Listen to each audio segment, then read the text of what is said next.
Hi, I'm Mitch Gallagher. I'm coming to you from sWCClA in Tarzana, California. We're Chris Lord-Alge. Thanks for having us in your studio, man. Hey, Mitch. Always a pleasure to have you here. Thanks for coming. It's our pleasure to be here. Thanks for hosting us. And I thought that since we were here today, surrounded by all your incredible tools and toys, as it were, let's talk a little bit about your workflow, because you've had a few hits that you've mixed, and there's a process you go through when you start a mix and as you work your way through it. Tell us a little bit about how that works. Well, I think my workflow is something that's left over from an era that's now forgotten, okay?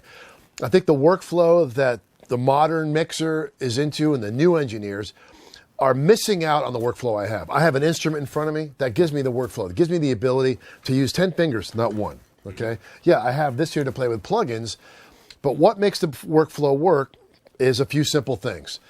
The solid-state console, solid-state logic console, created a console with repeatability, okay?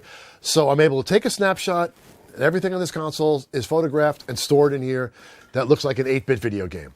But I can take a picture, I can get back to any mix I've done in the last 25 years. I can go back to the first mix on this console and it'll line up perfectly, the exact settings, okay? So that takes that out of the equation. Our job is to be able to repeat what we do to go back to it. Why? Because the artist changes their mind. Okay, because just because we think the mix is perfect doesn't mean it's going to stay like that forever. So if we have to make changes, come back a week later, a month later, whatever, we can get back to it exact. Mm-hmm. So I build my life, build the way I work about getting back to it, and getting back to it in 15 minutes. To me, that's the number. Okay? You look around the room and say, man, nothing in here took 15 minutes.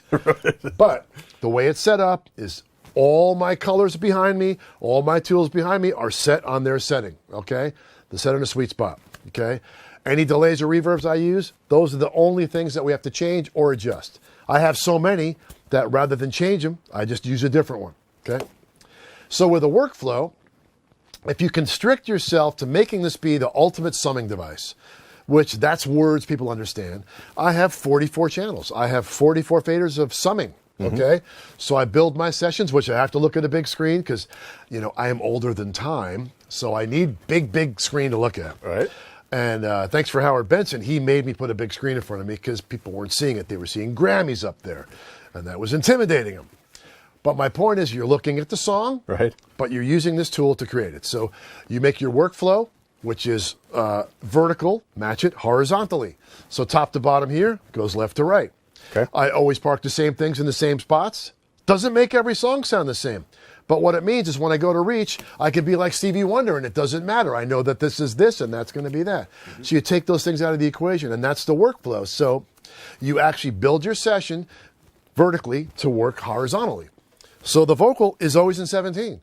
So of course, my favorite limiter is always in 17. Right. Okay, my guitars are always in 25 through 32. So those things that are plugged into those areas are plugged in there for specific reasons. Things get parked in certain places because a compressor or that's just where you're going to go to.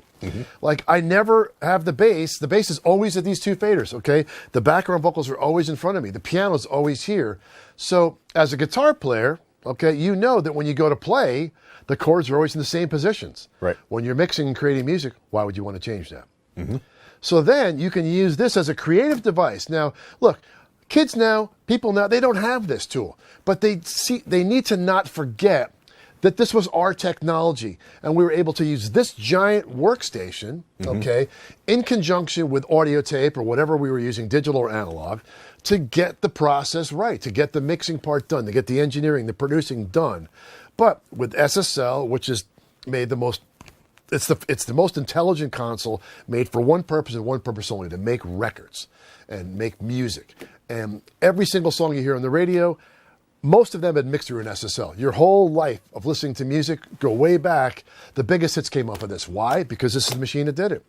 But to be able to just literally name setup, take a snapshot, boom, play it back a year later, 10 years later, 5 minutes later, and know that it's there, gives you the ability to not worry. Right. You can turn your knobs so your freaking brain goes sideways. You can automate, do whatever you want.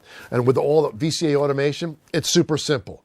So it's a super simple, it's like a Mustang fastback. It's got a steering wheel, a gas pedal, a shifter. I don't even need the mirrors. Just punch it.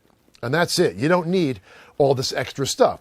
And with the automation, it does a few simple commands and that's it. So it's really up to someone who can play the instrument, right?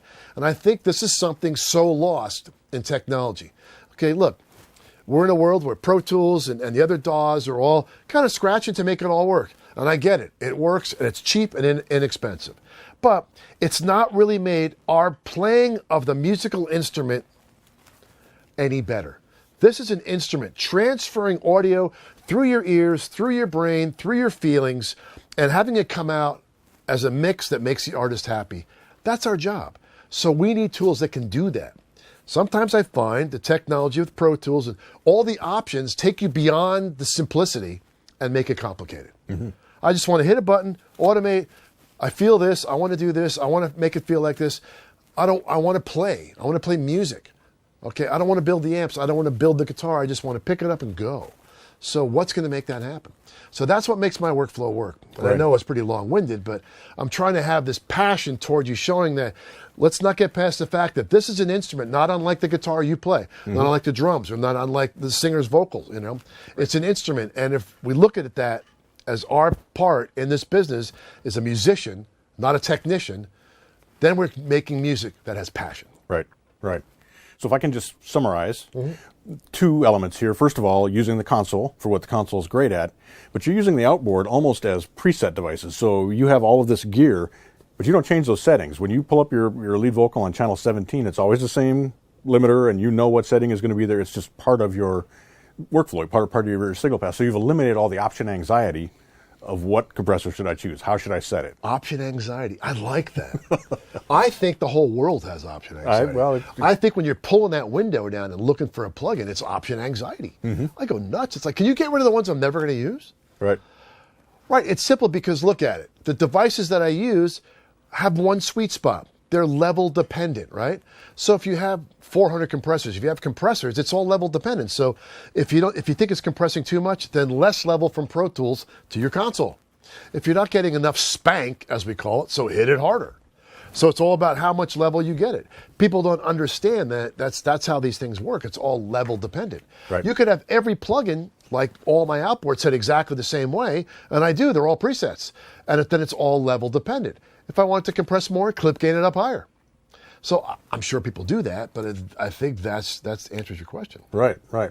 And if I can move some of that into the world, the virtual world that many people live in, if I can speak for you, one recommendation would be to look at having a summing device, have some kind of physical control surface, some kind of a mixer that you can use with your interfaces. Yeah. Would be one thing. Look, we can't all have a big surface audio console in front of us. There's a lot of options out there right now. I'm not going to sit here and try to tell you which ones they are because we're not here to do that, right? But there's a lot more options than there were a few years ago. Mm-hmm. So I think, look, if this is the instrument you want to play in your lifetime, look at what you're playing and invest in that. Right. Have a work surface. Whether you start with 8 faders, 16, 24, whatever, 1 is not enough, okay? 1 is not enough. Mm-hmm. I can't do that. I can't function in that because that's too limiting, okay? I have this. The more the merrier. Mm-hmm. Because as soon as I have 1, I'm thinking about what are the other guys doing? And I want to touch them. And I have to do it all 1 at a time. Right. So my recommendation is to move forward into expanding how much of the audio you can manipulate in front of you at once. Right. The other takeaway that I'll take back to my studio is maybe it's a good idea to set up a template inside your DAW where you have particular plugins that you're using for particular things, and always set your arrangement up the same way you do on your console, so you know when your vocal comes up, it's going through maybe a particular plugin that's always set in a particular way. And again, eliminate all of that option anxiety and get to work just with your ears. A lot of it's building anxiety, too, because it'd be nice if you could just, and I'm sure you can, to make your template, to have your shortcut, have your shortcut plugins. Look, I really don't think that the designer of this program, and I'm just going to be honest, I don't think the designer of Pro Tools really works the people that are creating. I think they have their own plans. They may listen to a few options, but you know what? Let us be involved. Let us help make the tools that we use to be the tools that we want. But yeah, I think option anxiety is a great word. I think people buy thousands of plugins and think, wow, I'm going to be great. Well, no, I use like 5 plugins because, it goes so far beyond what I want, And sure, I experiment with different ones here and there when I'm searching, mm-hmm. but then I get anxiety like really quick and I get bored because I've lost what's important is the song. Look, there's so much great stuff out there. It's up to what you like in your toolbox. Everyone's got personal taste. I learned from a lot of the kids that are just starting what they pick, and I've learned what to use because of that. Mm-hmm.